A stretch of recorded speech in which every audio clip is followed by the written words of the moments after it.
السلام علیکم دوستو، آج ہم بات کرنے والے ہیں کہ زمزم کا پانی کیا ہے، آخر اس زمزم کی شروعات کیا ہوئی اور اس زمزم کے پانی کے آنے کا مقصد کیا ہے۔ اسلامی روایتوں کے مطابق زمزم کے کنویں کو ابراہیم علیہ السلام کی دوسری بیوی حاجرہ کے ذریعے کھودا گیا، جو کہ حضرت اسماعیل علیہ السلام کی ماں تھی۔ اس کی شروعات تب ہوئی جب حضرت اسماعیل اور ان کی ماں کو خدا کے حکم سے حضرت ابراہیم علیہ السلام نے صفا اور مروہ کے بیچ ریگستان میں چھوڑ دیا۔ اللہ تعالیٰ نے ان کے ایمان اور امتحان کے لیے ایسا حکم دیا تھا۔ جیسے جیسے وقت گزرتا گیا اور دن چڑھتا گیا، گرمی بڑھتی گئی، اسماعیل علیہ السلام کی پیاس بھی بڑھتی گئی۔ اسماعیل علیہ السلام پیاس کی وجہ سے رونے لگے، لیکن اس ریگستان میں نہ تو کہیں سے کہیں تک کوئی پیڑ اور نہ ہی پانی کا نام و نشان تھا۔ حضرت حاجرہ پریشان ہو گئی۔ وہ 4 بار صفا اور 7 بار مروہ کی پہاڑیوں پر پانی کی تلاش میں دوڑیں۔ 7ویں دوڑ میں اچانک انہیں زمین سے پانی نکلتا نظر آیا۔ جب پانی بہنے لگا تو انہوں نے کہا، زمزم یعنی بہنا رک جا، اور اس کے ساتھ ہی وہ پانی بہنا رک گیا اور اس کا نام زمزم پڑ گیا۔ سیدنا عبداللہ بن عباس رضی اللہ تعالیٰ عنہما سے روایت ہے کہ رسول اللہ صلی اللہ تعالیٰ علیہ وسلم نے فرمایا کہ روئے زمین پر بہترین پانی آب زمزم ہے، اس میں کھانے کی قوت اور بیماری سے شفا ہے۔ حضرت ابن عباس رضی اللہ تعالیٰ عنہ کہتے ہیں کہ حضرت محمد صلی اللہ تعالیٰ علیہ وسلم کے بتائے واقعے کے مطابق اللہ تعالیٰ نے اپنے پیغمبر ابراہیم علیہ السلام کو، ان کی دوسری بیوی حاجرہ اور ان کے نوجات ششو اسماعیل علیہ السلام کو نرنجن بنجر گھاٹی میں چھوڑنے کا حکم دیا۔ وہ سب سفر کے لیے نکلے اور اتنا چلے کہ عربین پینوسیلا کی ریگستان میں پہنچ گئے اور ایک ایسی وادی اور گھاٹی میں آئے جہاں نہ تو پاس دانہ ہی پیڑ اور نہ ہی کھانا پانی۔ اس وادی میں زندگی کا کوئی نام و نشان نہیں تھا۔ بی بی حاجرہ نے پیچھے چلتے ہوئے ابراہیم علیہ السلام سے کہا، اے ابراہیم، تم اس وادی میں چھوڑ کر ہمیں کہاں جا رہے ہو، جہاں نہ تو کوئی انسان ہے جس کے ساتھ ہم لطف اندوز ہو سکیں، نہ ہی کچھ اور۔ حاجرہ نے کئی بار یہ شبد دہرائے، لیکن ابراہیم علیہ السلام نے پلٹ کر ان کی طرف نہیں دیکھا۔ پھر بی بی حاجرہ نے پوچھا، کیا اللہ نے تمہیں ایسا کرنے کا حکم دیا ہے؟ ابراہیم علیہ السلام نے کہا، ہاں۔ حضرت حاجرہ نے کہا، پھر وہ ہمیں نظر انداز نہیں کرے گا، اور اپنے بچے کے پاس واپس آ گئیں، جبکہ ابراہیم علیہ السلام اپنے راستے پر نکل گئے۔ جب ابراہیم علیہ السلام کا سامنا کعبہ سے ہوا، انہوں نے اپنے دونوں ہاتھ اٹھائے، اللہ سے درخواست کرتے ہوئے دعا مانگی۔ جب حاجرہ کے کھانے پینے کی چیزیں ختم ہو گئیں تو انہوں نے دیکھا کہ ان کے نزدیک صفا پہاڑ موجود ہے۔ وہ اس پہاڑ پر کھڑی ہو گئیں اور مدد کے لیے ادھر ادھر دیکھنے لگیں۔ پھر اس کے بعد نیچے اتر آئیں اور وادی کو پار کرتے ہوئے نروانا میں پہاڑ پر پہنچ گئیں اور وہاں پر کھڑے ہو کر دوبارہ مدد کے لیے دیکھنے لگیں کہ شاید کوئی آ جائے، لیکن انہیں کوئی نہیں دکھا، اور اس طرح انہوں نے صفا اور مروہ کے 7 چکر لگا لیے۔ اور جب آخری بار حاجرہ مروہ پر پہنچی تو انہوں نے ایک آواز سنی۔ انہوں نے دیکھا کہ اس جگہ سے پانی بہ رہا ہے جہاں حضرت اسماعیل علیہ السلام موجود تھے۔ حضرت حاجرہ نے اس کے آس پاس پانی کو روکنے کے لیے بیسن بنانا شروع کر دیا اور کہا زمزم، اور اس کے ساتھ ہی اس پانی کا نام زمزم پڑ گیا۔ زمزم کے پانی نے مکہ کی وادیوں کو زندگی دے دی۔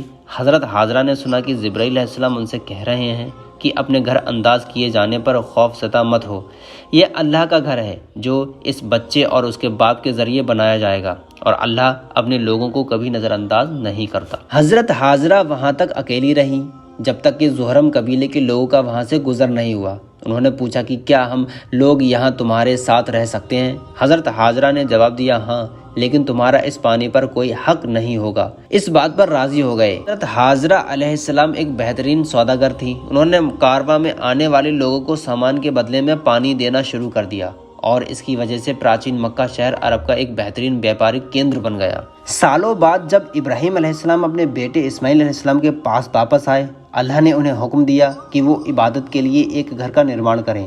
تب ابراہیم علیہ السلام اور اسماعیل علیہ السلام نے مل کر ایک عبادت گاہ کا نرمان کیا جسے کعبہ کہا جاتا ہے۔ اور جب ابراہیم علیہ السلام اور اسماعیل علیہ السلام اس گھر کی بنیاد رکھ رہے تھے تو ابراہیم نے دعا کی کہ اے ہمارے رب، ہمیں قبول کر لے، اور تو سب کی سننے والا اور سب کچھ جاننے والا ہے۔ بعد میں مکہ حضرت محمد صلی اللہ علیہ وسلم کی پیدائش گاہ بھی بنی۔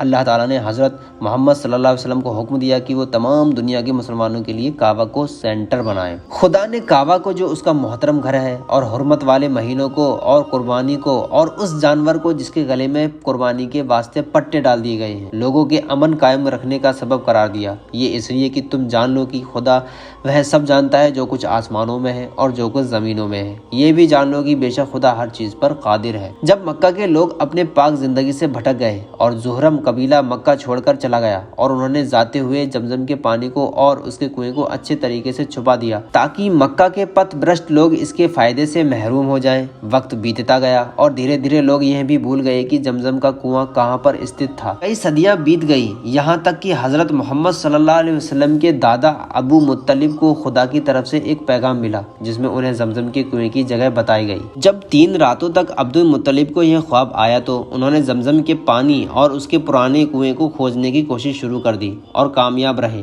اور اس طرح انہوں نے ان لوگوں کو غلط ثابت کر دیا جو ان پر شک کر رہے تھے۔ بہت سے مکہ کے لوگوں نے زمزم کے پانی پر دعویٰ کرنے کی کوشش کی، لیکن عبد المطلب نے سب کو نکار دیا۔ جب معاملہ حد سے زیادہ بڑھ گیا تو ایک بزرگ کو اس میں دخل دینا پڑا۔ اس کے بعد عبد المطلب کو جب زمزم کا کنواں دے دیا گیا اور ان کا خاندان حاجیوں کو زمزم کا پانی پلانے لگا۔ پھر زمزم کو دوسرے کئی ناموں سے جانا جاتا ہے۔ کچھ نام اس کی اپیوگتا اور خصوصیت کو درساتے ہیں اور کچھ نام اس کی جگہ اور اتہاس کا ورنن کرتے ہیں۔ زمزم کے پانی کے کچھ نام الگ الگ ہیں جس کے ہم کچھ نام آپ کو بتاتے ہیں جو کہ پورے نام نہیں ہیں۔ سب سے پہلا تو زمزم، زمامو، زمزمو، زمازمو، مختوم، مدنوشہ، شبا، سکیا، الروا، صفا، سکم، توامو، تم، سراب، الابرار، ایسے ہی کچھ بہت سارے نام ہیں۔ زمزم کے کنویں کو محمد صلی اللہ علیہ وسلم کے زمانے سے لے کر اب تک کئی بار ریپیئر کیا جا چکا ہے، جس میں سے ہم کچھ آپ کو بتاتے ہیں، جیسے کہ 28 شوال 802 یعنی 30 جون 1400 عیسوی میں مسجد حرام میں آگ لگنے کی وجہ سے کچھ نقصان ہوا، جسے مملوک سلطنت سے تعلق رکھنے والے سلطان الناصر فراز ابن برقوق کے ذریعے پرنرمت کروایا گیا۔ زمزم کے گنبد کا 1413 عیسوی میں مکہ کے جج جمال الدین محمد ابن ابو ظاہرہ کے ذریعے پنرودوار کروایا گیا۔ آخرکار آدھونک یگ میں زمزم کی عمارت دوبارہ تعمیر کی گئی، لیکن اب کی بار اس کا نرمان اس کی اصل جگہ سے الگ کیا گیا، حالانکہ زمزم کی پرانی جگہ آج بھی کعبہ کے قریب موجود ہے۔ تو دوستو، زمزم کا اتہاس اگر آپ کو اچھا لگا ہو تو اس ویڈیو کو شیئر کریں، سبسکرائب کریں۔ السلام علیکم۔